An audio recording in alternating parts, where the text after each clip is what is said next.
Hey there! So today I'm going to be starting to flip through and set up my quarter one for 2021.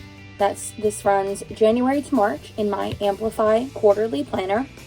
And I'm getting it set up because the very first week that starts in this quarterly planner will be the week of December 28th. So it's not this week, but next week. And I want to start getting it set up. So the first thing I see when I open up just the planner in general is, of course, the cover page. And I don't really travel too many places where I think I'm going to lose it. So I'm leaving this blank for now, but I will eventually put my name. And then, of course, we have the introduction letter from Chelsea and Rayanne, the creators of the Amplify planner, and a little overview of how each of the layouts are in the planner.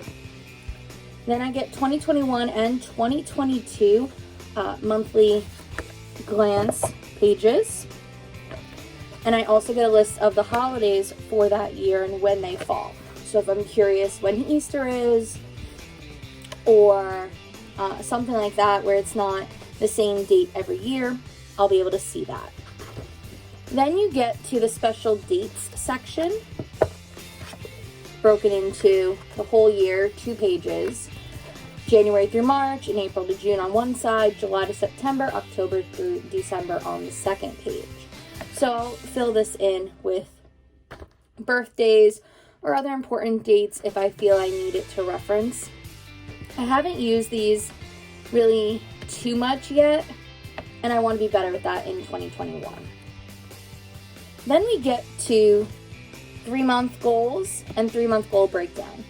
I do have a set of power sheets that I'm going to attempt to use, but I really like having it all in one book.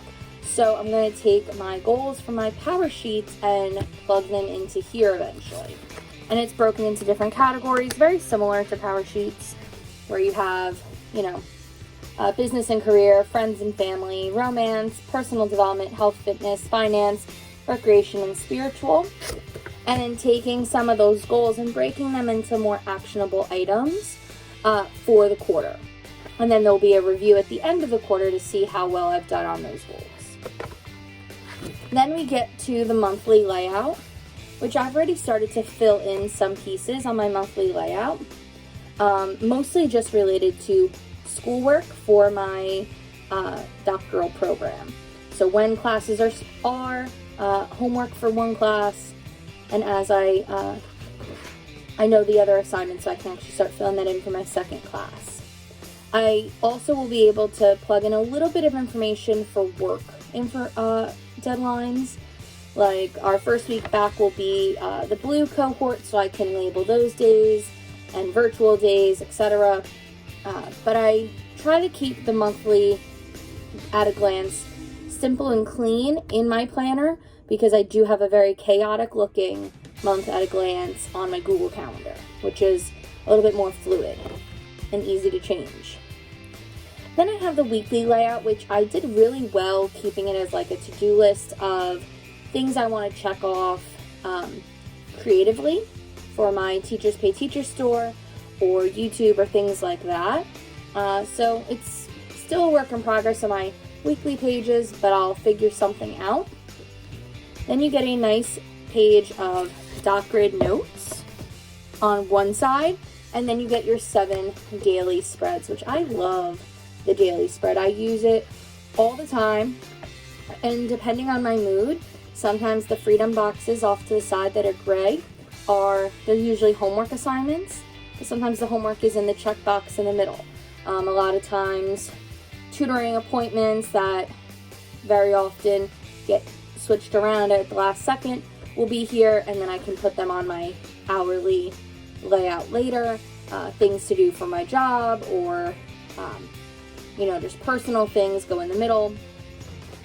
And I just love using the dailies.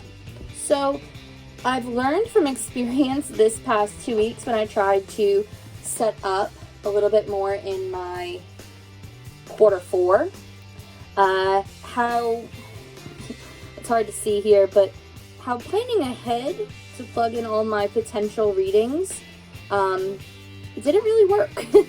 I really wanted to read a chapter a day, and it's just been crazy trying to finish up with school, work school, you know, as a teacher. So I'm going to be better with that, but I also know I should put it in pencil because I hate having to cross out things. So that'll be part of the interesting piece that I try to set up now for a little bit of 2021.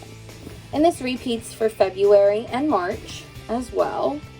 And then at the end of March, you do get, after your last set of dailies, you get an April month at a glance, just to start planning ahead for the beginning of the next quarter, which by the time we get close enough to plan completely for April, I will have my quarter 2 in my hands to use instead.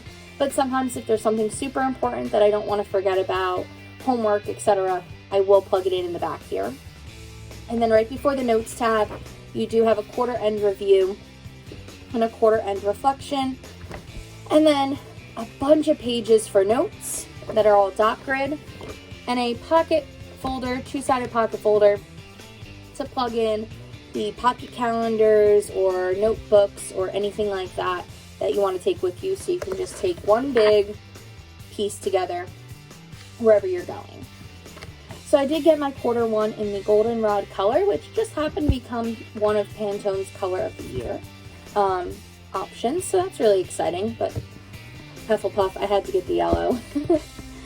So I'm going to sit here and try to plan just a little bit ahead so that I'm not too far behind when 2021 starts before we know it.